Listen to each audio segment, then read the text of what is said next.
Well, here at the Aussie Wire, we don't normally report on celebrities and what they're saying on Twitter. We leave that kind of hard-hitting journalism to ABC. Q&A especially, of course. However, every now and again, and this is I think the second time in the 5 months that we've been running, I do make an exception because, well, this is pretty exceptional. I didn't want to break it down by myself. I want to bring back on a Aussie Wire regular, someone who is well known to all of our viewers and someone who you should be following on all of his social media channels as well. Rukshan Fernando. Rukshan, thank you for joining us. Topher, good to be here. Good to be here to chat about the celebrities in I Australia. know. I feel like we're like auditioning for like Sunrise TV or ABC's Q&A or something. Like, oh, let's just talk about what celebrities said on Twitter today. But this is, to me, this really did stand out. It did cause a bit of a pile-on, which is regrettable. We'll get to that in a minute. But can you talk us through this tweet here? Yeah, this is Magda Szubanski, comedian, actress, and of course now a fact checker and misinformation police as well. She might be looking for a job at ACMA if that misinformation bill gets through, because as you can see in the tweet, she's asking people on Twitter specifically to gather screenshots and information about other people who are discussing the Voice to Parliament referendum, in particular the no side, who might be spreading misinformation, defamation, and lies. So she's asking for what I've termed, and many people online have termed, as a list to be made. And we all know what happens when these type of lists have been made in the past. So it's quite interesting that this is where we're kind of at with this debate. Well, Magda Szubanski, of course. I mean, I loved her in her role in Babe. For those that haven't seen it, Babe is a movie about an overweight, quite dumb, but ultimately very lovable creature and their unlikely relationship with a pig. And she does beautifully in that role. She does play that part very, very well. But she's written what might be the most meaningful winky face in Twitter history. I love this winky face at the end of, just for future reference, winky face. To me, that just... Maybe look, Magda is genuinely a lovely human being. And maybe she thinks she's being funny and she doesn't understand the subtext of what she's saying here. Help me out here. Am I reading too much into that? Look, it's possible that we're all reading too much into this. But with the, with how everything is right now, with how heated this debate has become, and some of the context around this actual tweet itself, I think it's a bit more serious than that.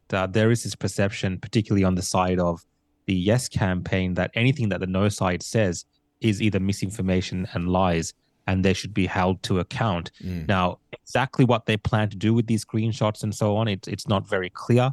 Where they're going to submit it to. Is it something that happens if the No side wins? Does it happen if the Yes side wins? Like, it's not very clear what all of this is about, because a lot of the debate that we've seen online, I don't think it really rises to the screenshot status of people arguing about certain things about this thing. It's just people debating, right? People having basic political arguments. I don't necessarily think that it needs to be screenshotted to be like, oh, I told you so later on. Well, Magda Szubanski has gone on Twitter, and I won't put up every single tweet, but she's gone on to complain about the backlash she's received, and some of it has definitely crossed the line. I think there's room for robust debate. I've got no issue with that, but I think when people are just getting deeply personal and just getting unnecessarily savage, I think that crosses a line, and I think that line has been crossed in her case. So I have some sympathy for her there. However, quite a lot of the pushback has centered around her own hypocrisy, and I've got to say I have a lot of sympathy with the criticisers in that case. Let me play you a video that you may remember, especially if you were in Victoria during the lockdowns. This came out in 2020. Sherry, what are you doing? I can't help it, it's my carpal tunnel.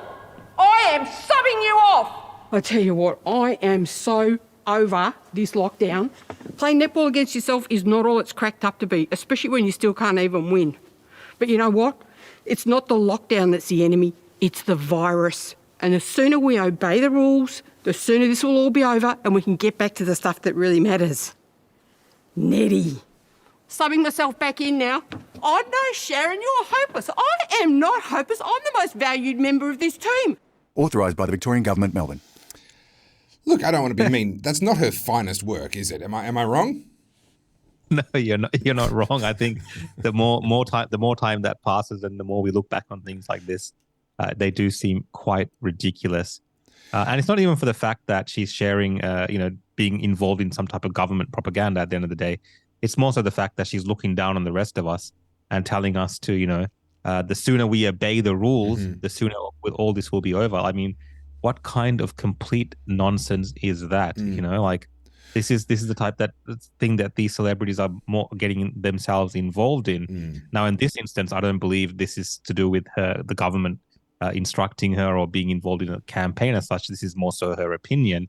But we're seeing that same type of dynamic play out, right? Where she's kind of looking down on the rest of us. And I think that's why people are pushing back against some of the things that she's saying. It's the very definition of elitism. And Magda, if you're watching, which of course you're not, you've got far more important things to do, you might want to read the little parable about glass houses and throwing stones, because you put yourself in a position where you've actually been a spreader of lies and misinformation. And people like myself were at the time, not in hindsight, at the time, cautioning that lockdowns could very well prove to be more harmful than they were good.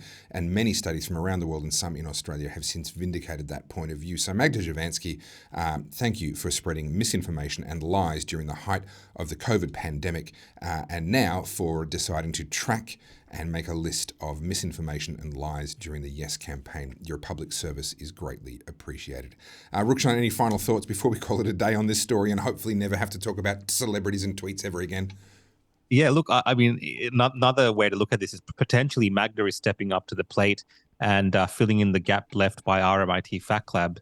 We do have a void in fact checkers. Of course, they've been suspended for all sorts of dubious reasons. So potentially, Magda might be stepping up to the plate to kind of fill that role in our country. So she might be doing us a service as well. But obviously, she needs to obviously not go down the route of RMIT Fact Lab and end up just spreading misinformation and disinformation herself.